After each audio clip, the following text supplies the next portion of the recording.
नमस्कार दोस्तों, मैं आशा करता हूँ आप स्वस्थ होंगे, मस्त होंगे और आप अपनी पढ़ाई अच्छे से कर रहे होंगे। आज का अपना टॉपिक है नोबेल पुरस्कार। तो नोबेल पुरस्कार सबसे पहले ये जानते हैं कैसे चालू हुआ। तो अल्फ्रेड नोबेल का नाम तो सभी ने सुना ही होगा। अल्फ्रेड नोबेल स्वीडन देश के निवासी थे। उन्होंने अपने जीवन में डायनामाइट की खोज 1867 को की। उनका जन्म 1833 को हुआ।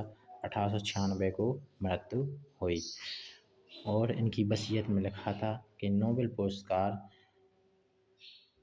ब्याज के रूप में हर साल दिया जाएगा। तो 1900 को घोषणा होती है और 1901 को शुरुआत पहली बार वितरण किया जाता है। नोबेल फाउंडेशन की स्थापना नोबेल नोबेल फाउंडेशन की स्थापना 29 जून 1900 को होती है और नोबेल ने यह भी लिखा कि 5 क्षेत्रों में दिया जाए।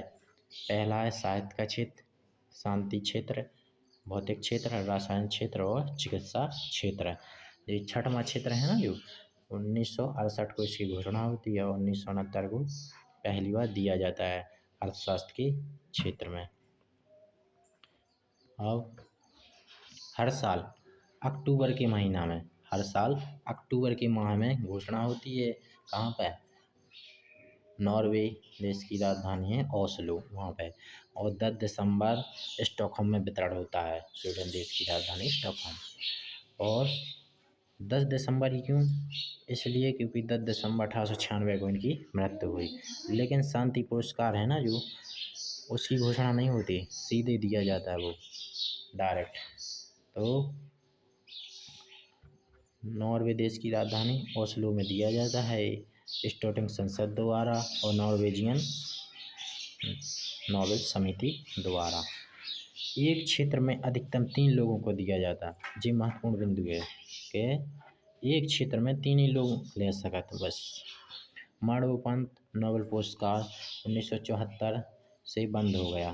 पहले व्यक्ति हैं एक्सेल 1931 और दूसरे हैं हैमरशोल्ड 1961। ज़्यादा बार नोबेल पुरस्कार रेड क्रॉस संस्था को ही मिला। ज़्यादा बार नोबेल प्राइज रेड क्रॉस संस्था को, क्योंकि पहला विश्व युद्ध 1917 को चालू था तो वहाँ पे उन्होंने सेवा की और दूसरे विश्व युद्ध में 1944 को भी सेवा की तो मिला उन्हें। और 1963 को 100 वर्षें पूरी हो गई रेड क्रॉस की, तो तब भी उन्हें मिला।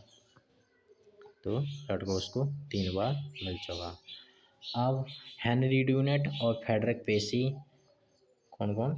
ड्यूनेट और पेसी को ड्यूनेट और पेसी को 1901 को पहला नोबेल पुरस्कार वितरण किया गया।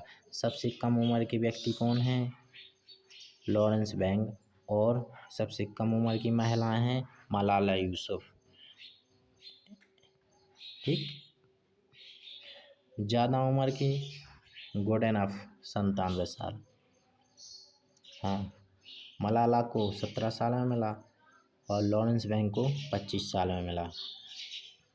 2 बार नोबेल 4 लोगों को मिल चुका है। दो बार कह सकते हो, 2 बार 4 लोगों को मिल चुका है। पहले हैं मैडम क्यूरी, जिन्हें 1903 में मिला और 1911 में। 1903 तो रेडियो सर्किटा वाला और 1911 को रेडियम निष्कर्षण के लिए। एक है भौतिकी का, एक है भौतिकी का, एक है भौतिकी का, एक है रसायन का। अगले हैं जॉन बार्डिन 1956 को और 1972 को। 1956 को ट्रांजिस्टर की खोज भौतिक के क्षेत्र में और 1972 को अतिचालकता की खोज पर भौतिक के नोबेल पुरस्कार मिला। लिंस पॉलिंग को 1954 को और 1962 को दोनों बार मिला। तो पहली बार रसायन के क्षेत्र में और दूसरा शांति के क्षेत्र में। फ्रेडरिक सेंगर को 1958 को इंसुलिन में और 1980 को इंसुलिन में, दोनों बार रसायन के क्षेत्र में मिला। अर्थशास्त्र के क्षेत्र में 1969 में 2 व्यक्तियों को नोबेल प्राइज दिया गया। तो पहले व्यक्ति थे रैगनर फ्रिश किस्टर, नॉर्वे देश के ही थे, और एक है जॉन टेन बर्गेन, नीदरलैंड के थे। अगला, नोबेल प्राइज पाने वाले भारतीय। नोबेल प्राइज पाने वाले भारतीय रविन्द्रनाथ टैगोर 1913 को मिलता है, साहित्य के क्षेत्र में मिलता है, पहले एशियाई हैं और पहले ही भारतीय भी हैं।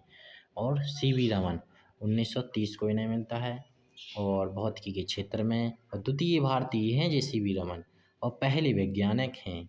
इन्हीं की याद में 28 फरवरी को दिवस भी मनाया जाता है।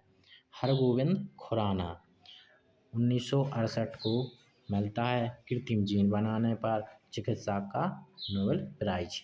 मदर टेरेसा 1979 को इन्हें मिलता है, शांति के क्षेत्र में, और अल्बानिया देश की निवासी थीं। तो 1948 को भारत की इन्होंने नागरिकता ले ली और 1980 को इन्हें भारत सरकार द्वारा भारत रत्न दे दिया गया।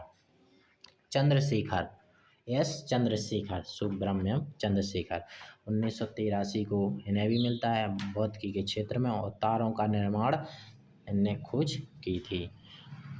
अमर्त्य सेन जो हैं उन्हें 98 में मिला।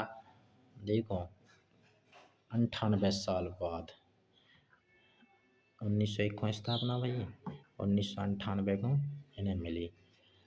और अर्थशास्त्र के क्षेत्र में, ठीक, अगले को हैं BS नायपाल, ये साहित्य क्षेत्र के हैं, बंगाली कलाकार, उन्हें 2001 को मिला। वेंकट रमन रामकृष्ण को 2009 को रसायन के क्षेत्र में। कैलाश सत्यार्थी बचपन बचाओ 2014 को शांति के क्षेत्र में मिला। अगले कौन है? Abhijit Banerjee most trending question 2019 को, और अर्थशास्त्र के क्षेत्र में। मैं आशा करता हूँ आपको समझ में आएगा। 1 से 2 बार वीडियो देखें, फिर इसके बाद आपको ज़रूर समझ में आ जाएगा। Thank you so very much.